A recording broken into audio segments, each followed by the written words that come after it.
welcome. I am back. We were traveling for the last 10 days or so, and wow, it was a whirlwind. So I'm really excited to be back. I'm excited to be coming live again, and at least on the plane, I had an opportunity to think of some cool topics to talk about. And honestly, I had a little bit of a hard time deciding which one to talk about today. What's up, Jamie? But today's actually not going to be super long, in part because I had time to articulate my thoughts. I can get to the point, but also I have to go pick up our other poodle who just got cut at the groomer, to be totally honest. But I was thinking about this today, and I talk to, as always, I always use inspiration for my lives, for things that I'm dealing with my athletes or questions that I field. I have a pop-up on Superfly that allows people to write me and ask me questions, and then I always personally respond. So I try to take inspiration from those questions that people ask, so that I can pass it on to as many people who might be struggling with the same thing. I just wrote a blog about this because I think it was super important. But a lot of people that I'm talking to right now, what tends to happen, or what I'm tending to hear, is that they're coming off like an FTP challenge of some kind, or sweet spot training, or Sufferfest, or you fill in the blank, right?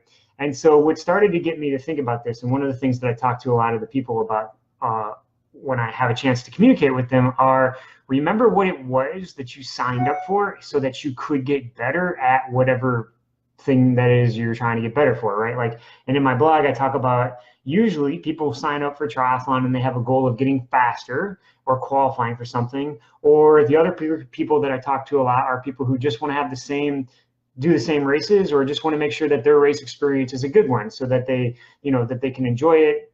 They're not a mess around their family. They don't get injured. And as I referenced, nobody ever signs up with the idea that you're going to sign up for pain or make something go slower or miserable, right?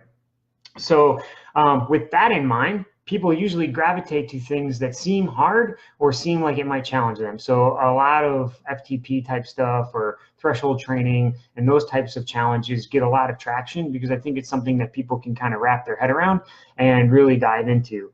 But all I'll caution you is, and I'll cover this in more and more detail, is know why you're doing something and know what it is you're trying to affect, because your training modality, there are so many different types of training modalities that you can change through different things. And I'm not saying that that's a bad thing to try, but you want to know what it is you are trying. And what tends to happen is, just like, and this brings me back to the topic about car stereos and fitness, when you focus on one thing, or when you always think that that one path is always the answer, it's like that teenager that gets their first car and they think they like bass. So what do? They crank up the bass on a shitty, probably car that they can afford, right? They turn all up the bass, thinking that they're going to rock it out with their friends. You're sitting next to them at the red lights. The windows are vibrating. If their muffler's still on, it's doing its best it can to remain on the vehicle. It doesn't sound good probably to them. It definitely doesn't sound good to anybody even around them.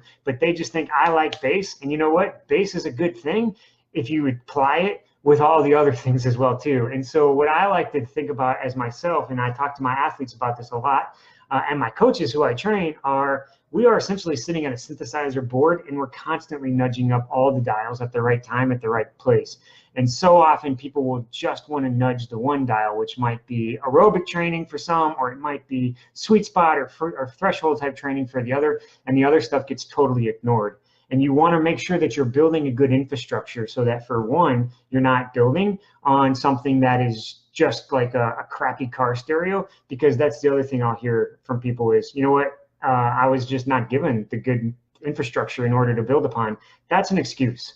So many of you out there have things that you can do that you don't even know of yet, because you're just not dialing in the music in the right direction at the right time with the right things. So I would say that's one of the things that I specialize with my athletes. And by and large, people will always gravitate to what they're good at or what they like doing, and they will find a way to ignore or tell themselves that their weaknesses will get better. So just like you would never want to sit next to that teenage kid with the crappy stereo who's blasting music very loudly in the incorrect way at a red light, you don't want your fitness to be like that too. So one of the things we specialize in is helping people dial in their fitness so that it sounds really well or so that you can perform really well. So I wrote a blog on it. It's posted right under here, hopefully on my Facebook page.